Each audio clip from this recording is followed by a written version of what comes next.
이제 오늘은 장문 개념. 근데 장문이라고 해서 여러분들 장문이 더 어려울까? 화법이 더 어려울까? 장문이 어려울까? 화법이 어려울까? 여러분들 느끼기에. 장문이 더 어려워요? 아니 근데 우리가 똑같은 내용을 말로 하면 화법이고 쓰면 장문 아니야? 아니 우리가 평소에 쓰면은 당연히 쓰는 게 더 어렵지.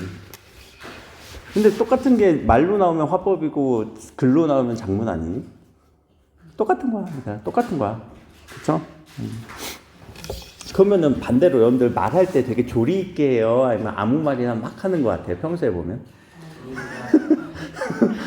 너무 팩트 폭력이야. 아무거나 막 나오지 않니? 그러다가 막 말실수도 나오고. 근데 장문은 조금 달라. 장문은 그래도 우리가 글을 쓴다는 것 자체는 아무 말이나 막 쓰기 전에 쓰다 보면 갑자기 이상하니까 지우고 이러잖아. 그래서 장문은 우리한테 기회를 줘요. 어떤 기회? 다시 한번 뱉은 말을 수거할 수 있는 기회. 그래서 이 장문 같은 경우도 화법이랑 그렇게 뭐 차이가 있지는 않습니다. 똑같습니다. 그러나 조금 더 짜임새가 있다. 이 장문은요, 짜임새라는 느낌으로. 짜임새라는 거는 뭔가 구성이 잘 갖춰져 있다라는 얘기죠.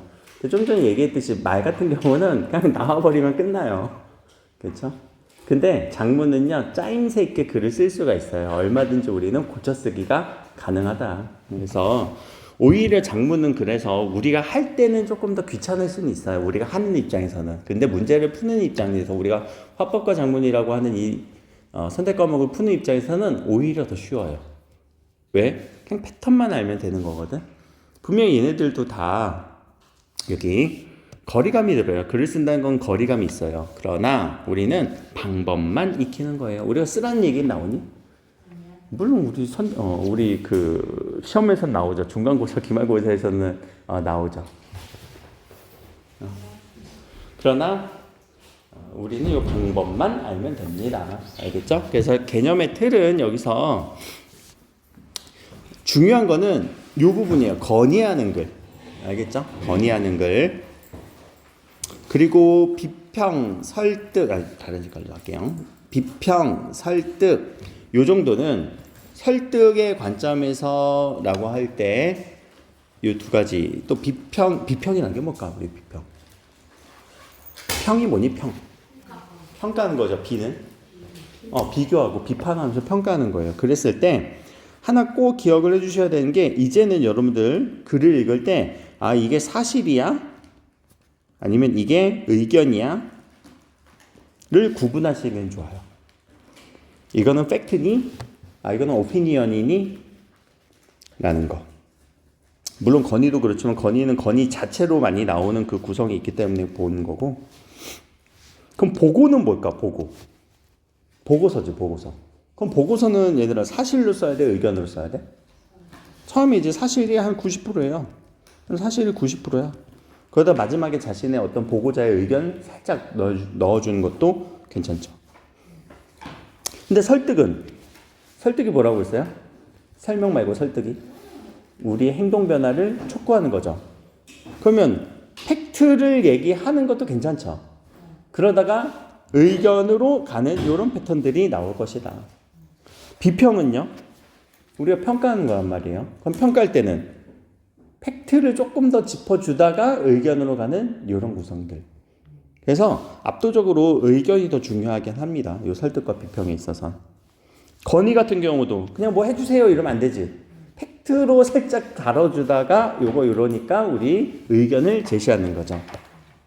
알겠죠? 그래서 글을 읽을 때 어떤 사실에 대한 설명하는 느낌으로의 글은 보고하는 글, 뭐 소개하는 글, 정보 전달하는 정도밖에 없고요.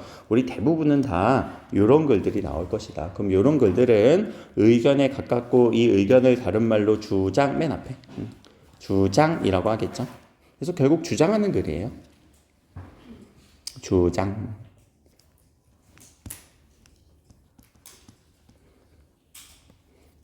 그럼 이 주장 같은 경우는 의견을 제시한다, 의견을 토한다라고 해서 토의 느낌이란 말이에요.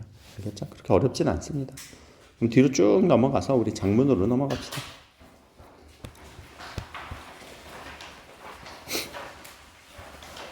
먼저 정보 전달하는 글은 가볍게 볼게요. 여기서는 정보의 수집은 내용 생성하기라고 위에 적어주세요. 우리 내용 생성.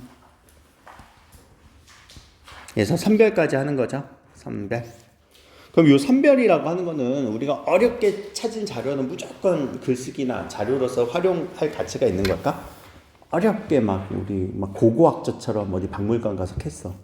아니에요. 이 선별은 시의성이 있으면 좋아요.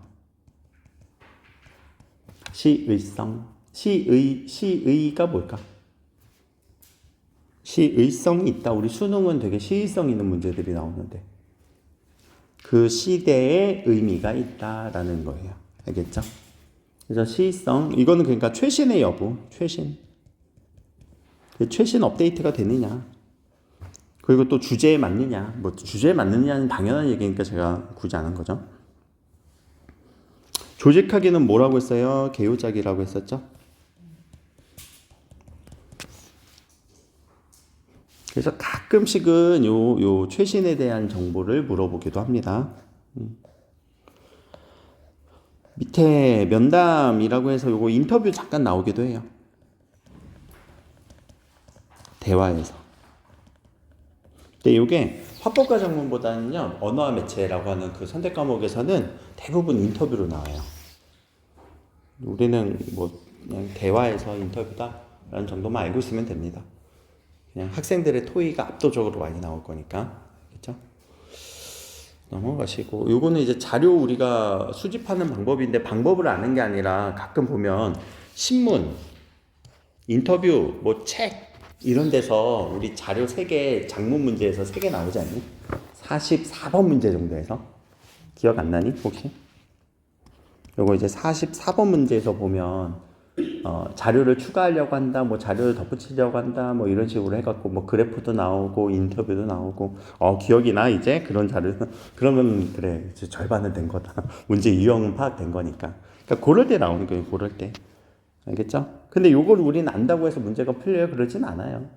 그냥 거기랑 연결되는 거구나. 그런 문제의 근거는, 그렇게 출제하는 근거는 다 여기에서 나오는 거구나 정도만 우리가 알고 있으면 됩니다. 알겠죠? 그래서 정보의 선별 기준 여기서 한 번 더 그냥 보면, 주제 목적 적합한가, 이거는 우리 계획하기 맞춰서 하는 거죠. 그리고 신뢰성이 있다. 우리 어떻게 해야 신뢰성이 생겨요? 이 자료가 출처 정도만 기억해 주세요. 출처는 다 나올 겁니다. 알겠죠?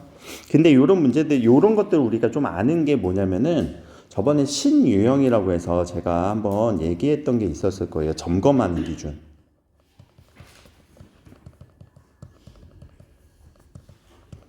그래서 점검하기 문제로 가끔씩 한 번씩 뿅뿅 하고 나와요. 요거 신뢰가 가능한가? 그럼 어딜 봐야 돼요? 출처가 있는가? 이런 식으로 한번 보는 거고. 주제 목적에 부합한가? 라고 하면은 계획하기에 맞춰서 한번 보는 거고. 독자에게 유용하고 이해하기 쉬운 정보가, 그럼 독자의 뭐에 맞는 거예요?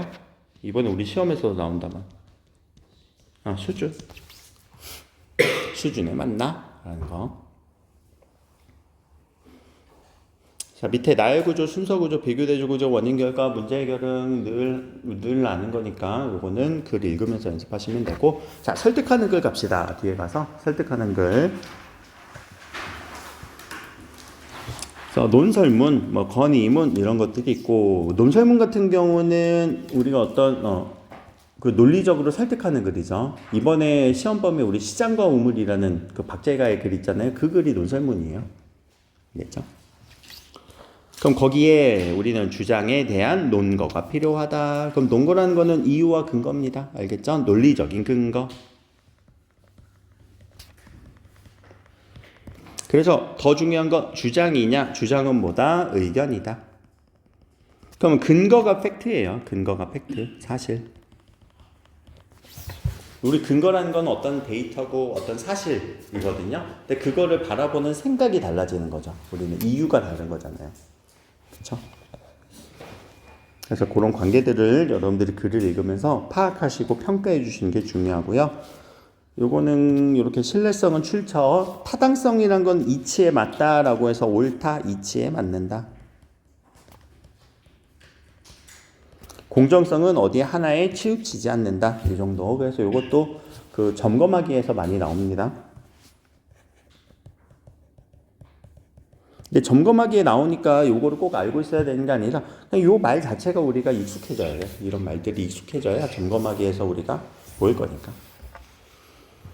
그래서 밑에 신뢰성, 타당성, 공정성 같은 경우는 사실에 부합하냐, 이거 팩트 맞아, 출처가 맞아 라는 정도고, 그리고 타당성이라고 하는 거는 논거들이 합리적이야, 그리고 이거 보편적으로 인정할 만해, 너무 소수만 일반화한 거 아니야, 소수의 사례를 일반화한 거 아니야 라는 게 어렵게 나오면 이런 데서 이제 선택지로 만들어낼 것 같고요.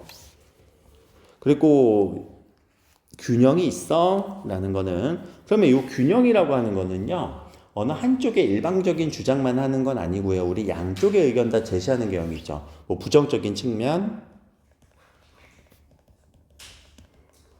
반면 긍정적인 측면에서는 늘 모두 다루는 글들이 아마 한두 번은 접해봤을 거예요, 여러분들 화법과 작문 문제에서. 그래서 그런 글들을 우리는 공정성이라고 하는 이 단어가 문제화되는 거죠. 이렇게. 그럼 그걸 보고 우리는 공정성 이렇게 기억해도 되지만, 이거 양쪽 다 다뤘네 이렇게 생각이 더 먼저 들어도 괜찮습니다. 공정성이라는 단어까지는 뭐 기억이 안 나도 괜찮습니다. 알겠죠? 이런 단어들을 우리 외워서 시험 보는 게 아니라고 했었죠, 절대. 근데 이제 점검학에서는 나올 수가 있으니까. 자, 이유는 뭐예요? 여러분들 머릿속에서 나오는 거예요. 알겠죠? 근거는 뭐예요? 이런 자료예요 라는 거 계속 얘기하고 있습니다. 이거는 제가 아마 계속 3학년 내내 얘기할 겁니다. 그러다 보면 이제 지겨워요 하실 거예요.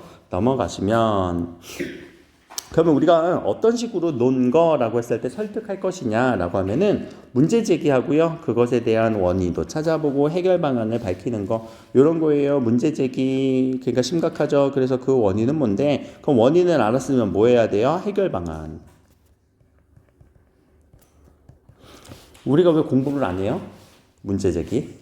원인, 시간 관리가 안 돼요. 그럼 해결 방안, 시간을 관리하세요. 뭐 이런 식으로 하잖아. 절대 여러분들 머리의 탓으로 돌리지 마세요. 머리는 잘못이 없습니다. 알겠죠? 그럼 이런 구조가 뭐냐면, 이게 건의문의 구조이기도 해요. 건의문. 그러니까 투자하는 시간이 여러분들 공부하는 시간에 그 비례한단 말이에요. 그 공부의 실력은요, 진짜 투자를 많이 해야 돼요.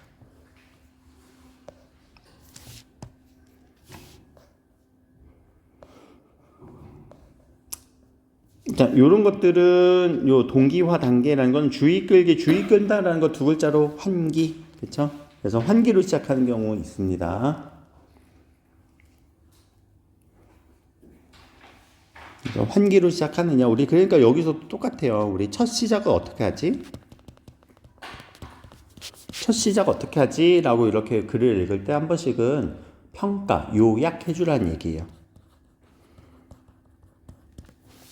그랬을 때 여기 해결 방안도 나오고, 해결 방안은 해결 방안의 효과까지도 우리 기대 효과라고 얘기합니다. 건의문 역시도 기대 효과 나와요. 요 해결 방안 제시하면요, 여기 밑에 기대 효과, 알겠죠?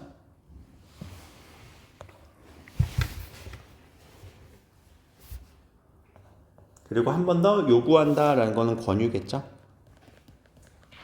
까지 하면, 여기는 마무리는 어떻게 하지? 똑같게 읽으면 돼요.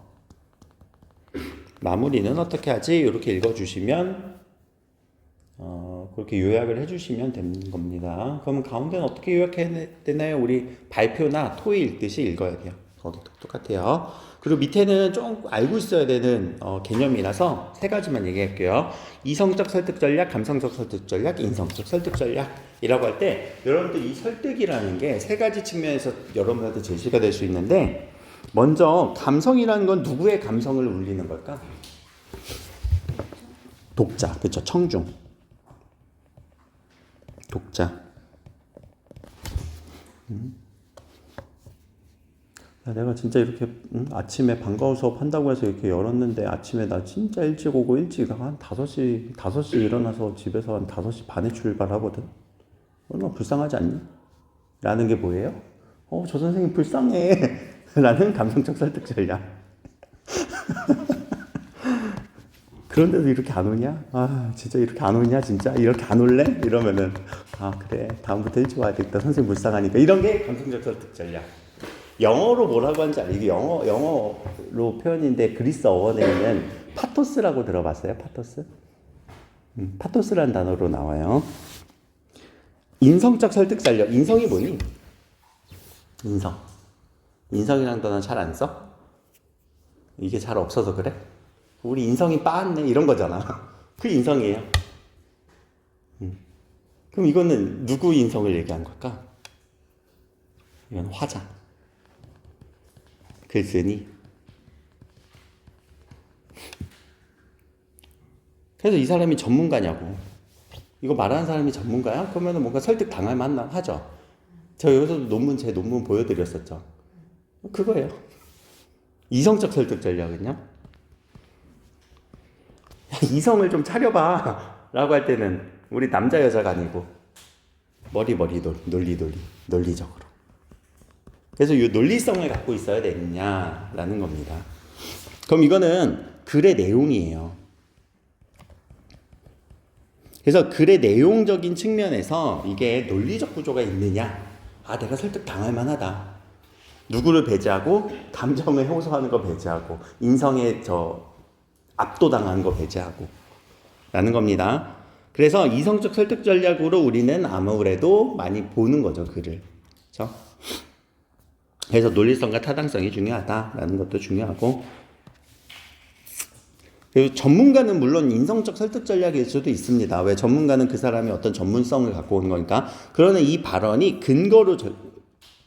근거로서 또는 이유로서 자료로서 제시되는 거죠. 이때는. 알겠죠? 전문가가 얘기하면은 인성적 설득 전략이기도 하지만 그게 하나의 근거로서 작동이 되면 논리적인 구조다. 그래서 이성적 설득 전략이다. 그래서 로고스라는 단어가 이성이고요. 파토스라는 단어가 감성이고요. 에토스라는 단어가 인성이고요. 이렇게 얘기를 합니다. 그리고 감성적 설득 전략은 독자에게 이런 것들을 불러일으키는 겁니다. 그래서 사실 제일 강력하기도 해요. 어떻게 보면은. 우리 TV에서 가끔 그런 거 있잖아. 이제 아프리카 난민들이나 기아 이렇게 영상 보여주면서 080, 뭐뭐뭐해, 내 전화번호 거의 띄워놓고 싶더라. 010, 따따따따따따따 하면서 후원해주세요. 그럼 어떠한 논리도 없죠. 그냥 감성을 막 불러일으키고 불쌍해 하면서 전화하고 있죠. 또는 막 후원 계좌를 누르고 있죠. 그런 것들입니다. 그랬을 때는 우리 요 두 가지가 좀 콜라보레이션이 되는 게 가장 좋다. 알겠죠? 그러면 감성적 설득 전략은 어디? 처음이나 끝부분에 들어가면 좋습니다. 라는 점도. 특히 이거 건의문에서 많이 활용해요. 그럼 건의문도 누군가에게 건의하는 거잖아. 의견을 전달해갖고 이렇게 해주세요 라고 하는 거잖아. 그럼 마지막에 주로 이제 교장 선생님한테 쓰는 글들이 많이 나오거든요. 교장 선생님, 저희 열심히 할 테니 이번에 건의를 꼭 이루어주세요 이러면서 그 정도가 감성적 설득 전략이고, 대부분은 우리 이성적 설득 전략으로 우리는 글을 읽어야 됩니다 라는 정도입니다. 그랬을 때 그럼 건의하기로 바로 갑시다. 그래서 건의하기는 공동체의 문제 해결입니다. 내 문제 해결하는 게 아니에요. 공동체예요. 그러다 보니까 우리 건의하기가 학생들의 대화를 통해서, 그래서 학생들이 토의를 하죠. 그래서 이 토의 문제에 대해서 건의문을 작성하는 이런 패턴들이 많이 일어납니다. 이걸 우리는 융합지문이라고 할게요. 토의는 화법, 그것에 대해서 건의문 작성. 그래서 이런 것들이 많이 일어나는 패턴이고, 그럼 건의문에는 뭐가 있어야 돼요? 1번 문제 상황, 그리고 그것에 대한 지금 피해 정도, 그리고 해결 방안, 이런 것들이 구체적으로 적어야 됩니다. 하나 더 기대 효과 있으면 좋겠죠.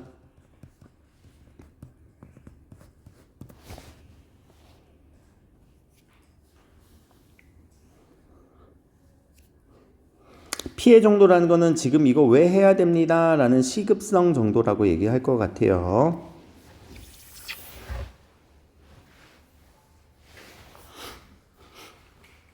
그래서 얼마 전에 이제 우리 반도 막 건의문이 올라왔단 말이에요. 기억도 안 나지? 저는 건의문을 받았어요. 너희들 소풍 어디로 갈래? 소풍 어디로 갈래가 다 건의문이에요. 그래갖고 내가 거기다가 그냥 어디로 가자라는 주장만 쓰라고 했니? 5번 혹시 기억나? 주장만 쓸 근거, 이유, 계획 다 쓰라고 했지. 해결 방안 써봐. 거기 기대효과 뭐 써봐. 라고 해서 일일이 내가 읽어가면서 그렇게 했어요. 근데 다 까였죠. 미안해. 여기 까인 사람이 있다. 미안해. 그래서 공동체 이익을 추구하는 글은 요게 가장 핵심이에요. 건의문을 작성하는 이유는 진짜. 자, 그래서 공동체 이익을 추구하는 겁니다라고 하는 거. 그리고 하나 더 뭐 책임감도 필요하고 하나 더 이게 생각보다 가끔씩 나와요. 격식과 예의. 왜냐하면 독자가 분명한 글이에요. 우리가 허공에 대고 얘기하는 게 아니라 뭐 담임 선생님께, 교장 선생님께 라고 이렇게 글을 해결해 줄 수 있는 사람한테 제시를 한단 말이에요. 알겠죠? 그래서 우리가 경어체라는 말, 뭐뭐 씁니다, 뭐 입니다 이런 거 있잖아요. 말로 하면 구어체로 얘기하는데 경어체라고 보통 얘기를 하죠.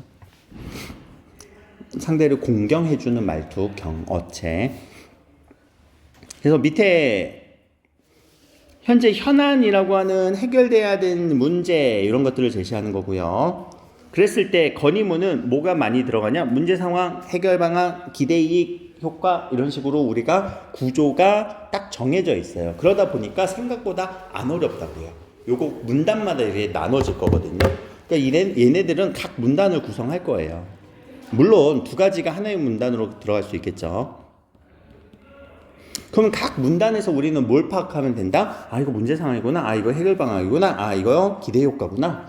라고 파악하시는 연습 정도. 근데 오늘은 제가 시간 관계상 못할 것 같고요. 요거를 그 건의문 이렇게 독해하는 방법을 영상으로 해서 이번 주 중에 드리겠다고. 소풍 갔다 와서 보시라고. 알겠죠? 그렇게 해서 드릴게요. 그러면은 그 전에 여러분들이 좀 풀어놓으면 좋겠죠? 알겠죠? 그리고 다음 주 되면 안 풀 거 아니야. 이제 시험 기간이라고. 그러니까 이번 주 안에 꼭 한번 해보세요. 한 지문이라도 이렇게 정확하게 해보시면 됩니다. 자, 그래서 건의문의 구성, 요거는 중요합니다. 요 구성을 맞춰서 한번 읽어보세요. 이게 하나의 개념으로 작동하시면 돼요. 그럼 이 개념에 따라서 여러분들 여기 지금 인사하고 있구나. 제목 여기 자기소개하고 있구나. 누구한테 얘기하고 있구나. 여기 예상 독자도 나오겠죠. 이거 화살표가 아니라 플러스 예상 독자까지 나오겠죠. 지금 이거 문제구나. 이거 해결 방안이구나. 이거 기대 효과구나. 라고 하면서 그럼 어떻게 해결해? 어떤 문제 상황이에요? 시급성 이런 것들도 얘기할 수 있어요. 다른 반은 어디로 간다는데요? 우리도 시급해요. 우리도 롯데월드 가도록 해주세요. 우리도 서울랜드 가도록 해주세요. 뭐 똑같은 거지. 시급성이지. 문제 상황인 거지. 다들 대학로 가기 싫어해갖고 우리 반은. 아니 근데 대학로가 이겼어. 투표를 받았는데. 아무튼 밑에 끝인사라고 하는 이런 느낌으로 넘어갑시다. 그래서 옆에 문제 상황에 대한 얘기 얼마나 심각합니다. 그리고 증거들을 근거로 얘기하면 좋겠죠. 그리고 공동체 구성원에게 중요합니다 라고 얘기해 주는 게 좋아요. 이거는 나만 피해봤어요 하면 누가 들어주겠어. 그치? 우리 공동체에게 이게 유익하다고 생각을 합니다 라고 얘기를 해야 설득 당하겠죠. 그쵸?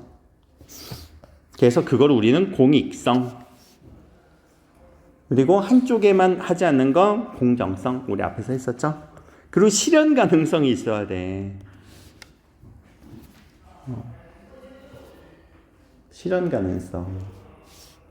근데 요거 실현 가능성은 물론 이제 중요한 건데, 여러분들 처음에 아이디어 낼 때는 실현 가능성부터 생각하잖아요. 그러면 다 안 된다? 뭐도 안 되고 저것도 안 되고. 그리고 아이디어 구상 차원에서는 실현 가능성은 잠깐 빼놓고 생각하는 것도 좋아요. 알겠죠? 실현 가능성은 우리가 하면 실현되는 거니까. 그렇죠? 그리고 논리적으로 이치에 맞아야 된다. 합리성이라고 하는데 아까 우리 이치에 맞는다 이게 뭐라고 했었니? 또 다른 말로, 조금 다른 말로. 타당성. 그렇지. 잘 기억하고 있네.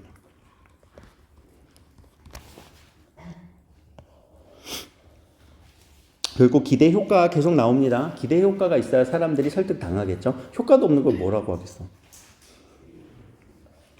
하나 더 반론을 예상한다라고 하는 건데 글을 하다 보면 혹시나 뭐 이런 것들을 실행했을 때 뭐 교장 선생님께서는 담임 선생님께서는 뭐라고 생각하실 수도 있을 겁니다. 이렇게 해서 반론이라고 하는데 요 반론은 미리 요거는 그냥 제 표현이요. 미리 약 쳐두기라고 해요. 저는 이제 글을 읽을 때 미리 약을 쳐두기 무슨 말인지 모르겠지. 알겠니? 느낌은 와? 안 될 것 같으니까 미리 거기를 한번 짚어주는 거야. 그래서 미리 반론을 해주는 거야 이거는.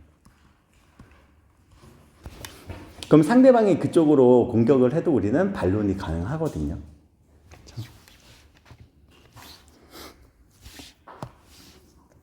그래서 제가 좀 전에 하던 말 습관 중에서도 그런 게 있어요. 여러분들 다음 주 되면 안 풀 것 같으니까 이번 주 중에 풀어봐. 미리 약을 쳐두는 거죠. 그렇죠? 자, 그래서 건의문은 이런 거 간결, 명확, 그리고 예의 정도. 그래서 명료하다라는 말로도 우리 쓰죠. 간결, 명확을 명료하다라는 거. 명료가 다른 말 아니고요. 명확하고 요약해서. 알겠지? 명확하고 요약해서 라는 말로 쓰시면 되고요.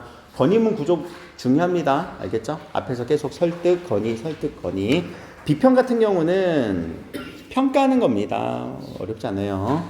그리고 우리 시사현안 비평을 할 수도 있습니다. 우리 사회에 남긴 거 또는 예술에 대한 비평을 할 수도 있습니다. 그래서 이 예술 비평문이 감상문으로 많이 나와요. 내가 어디 가서 뭘 감상을 했는데 라는 식으로도 나오고요. 얘는 독서에서도 가끔 나와요. 독서에서 보기 문제 하나 정도.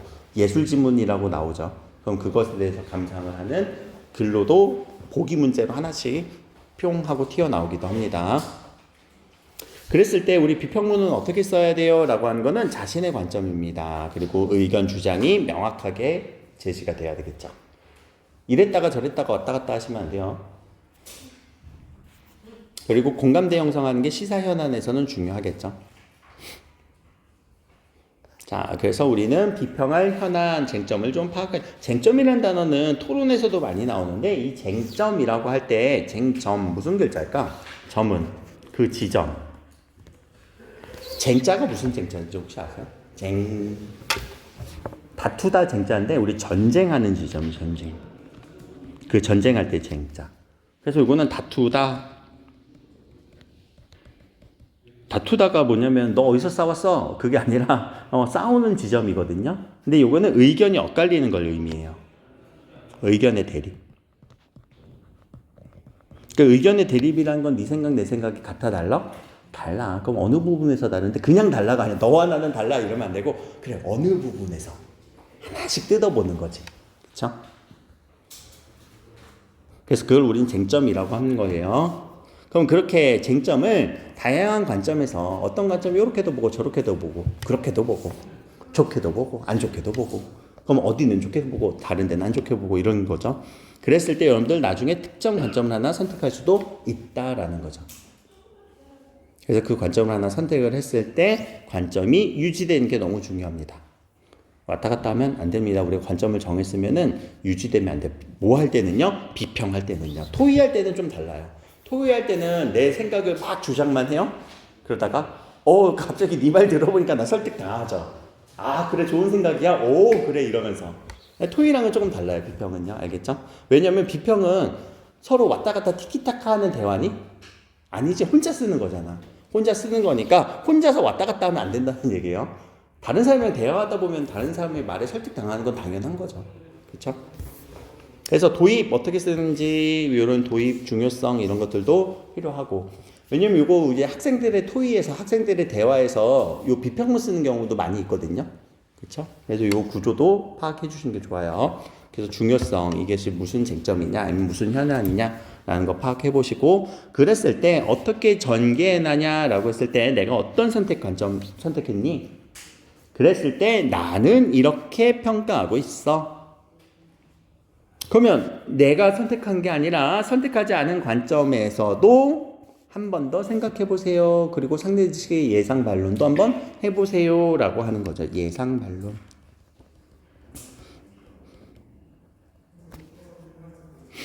그러면 나의 이런 평가, 나의 선택한 관점 때문에 이런 의와 효용이 있을 거야. 이제 의라는 단어, 효용이라는 단어 좀 익숙하죠? 이런 이익이 있어, 장점이 있어, 좋은 점이 있어, 의미가 있어. 의는 의미가 있다예요. 가치가 있다.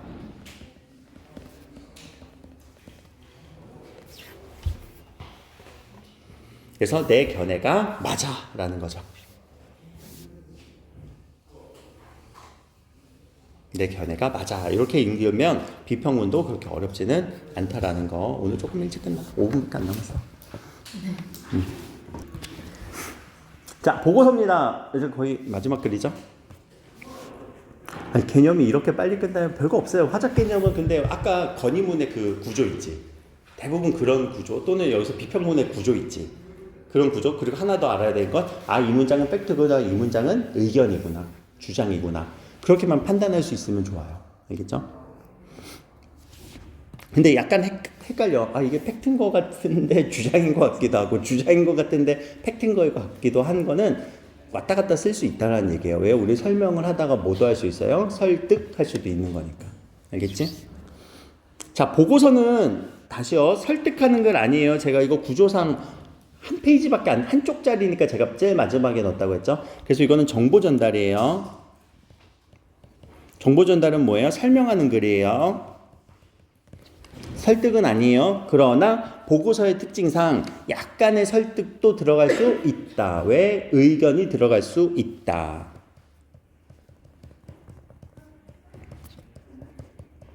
생각이 들어갈 수 있다. 그래서 여러분들은 여러 가지 조사를 할 겁니다. 그래서 정보를 전달할 겁니다. 그러면 요 보고서의 구성도 상당히 중요해서 제가 마지막에 한쪽이지만 넣은 거라고요. 요 보고서의 구성. 그래서 보고서의 구성이 이게 이런 식으로 나가기도 해요. 이런 식으로.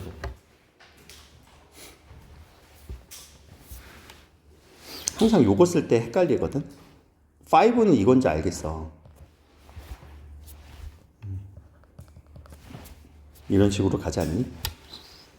왼쪽, 오른쪽. 이렇게 왜? 오른쪽 5개, 왼쪽 4, 오른쪽 6. 그럼 이렇게 조사 목적이 거의 1문단, 대단원 1문단에서 나와요. 그 절차는 나 이렇게 했어요 라고 하고. 그리고 세부 내용입니다. 세부 내용이 3번이에요. 여기서는 지금 결과라고 했지만 세부 내용이라고 생각하시면 되고요. 그래서 결론은 뭐예요? 이런 식으로 우리가 바로 파악이 되셔야 돼요. 보고서 같은 경우는.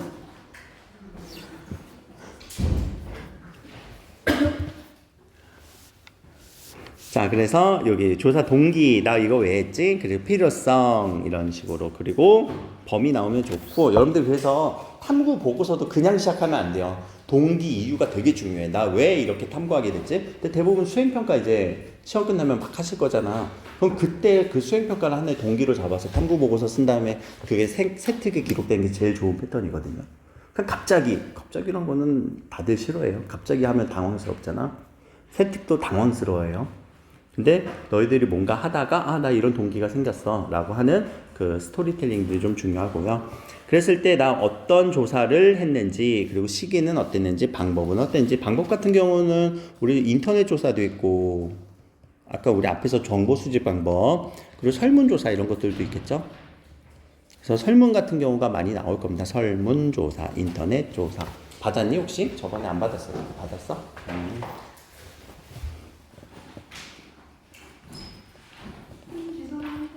네. 자, 그리고 밑에 그러면 항목화한다라는 경우는 소제목이에요. 소제목. 알겠죠? 그리고 결과는 왜 논리적으로 하세요? 왜 이유와 근거가 나와야 돼요? 약간의 뭐가 나올 거니까요? 결과에 대한 해석이 나올 거니까. 여러분들 데이터 나올 거잖아. 요 근거는 데이터잖아요. 그럼 데이터는 앞에서 우리가 이런 거 자료 찾는 거란 말이에요. 설문을 했을 거란 말이에요. 그럼 이 데이터를 보고 그냥 그대로 주는 게 아니라 데이터를 가공하실 거죠. 가공이라는 게 뭐예요? 뭔가 정리하실 거죠. 그럼 이 정리할 때 여러분들의 의견이 생겨요. 이유가 생겨요. 이유나 의견이 생기기 마련이에요. 그러니까 논리적으로 주시는 게 좋죠. 내가 봤을 때 이런 것들이 이래. 그래서 뭐 시간의 흐름대로 주셔도 되고 아니면 대비의 방법으로 주셔도 되는 거죠. 논리적이란 건 어렵지 않아요. 뭐 시간의 흐름 또는 뭐 대비 이런 식으로 우리가 줄 수 있겠죠. 그래서 밑에 가공하셔야 됩니다. 그리고 매체 자료 적절하게 사용하시는 것도 좋아요. 도표, 사진, 그래프. 단 이런 거 퍼올 때는 출처. 근데 자신이 직접 조사했다면 요 설문 조사 내용. 직접 조사하면 조사 내용. 그렇죠? 조사 방법. 이게 출처가 될 거고. 그럼 앞에 밝혔으니까 안 해도 되겠죠? 근데 여러분들이 만약에 뭐 사진이나 이런 것들을 또 다른 데서 퍼왔다? 그러면 출처. 마지막에 결론. 결론은 이거를 다시 하는 거예요. 그리고 나서 추가적으로 자신의 의견 제시 정도는 들어가도 된다. 약간. 여기까지. 자, 밑에 객관적인 언어 그리고 간단 명료 쳐주시고요. 그리고 중의적인 표현 없어야 됩니다. 그리고 왜곡 조작하지 마세요. 그리고 참고할 때는 권위를 지닌 연구 그리고 출처 이렇게만 처리하시고 개념은 여기까지 끝. 그럼 이 개념을 가지고 뭐 할 거라고요? 계속 독해하고 문제를 풀어낼 거라는 거죠. 알겠죠? 여기까지.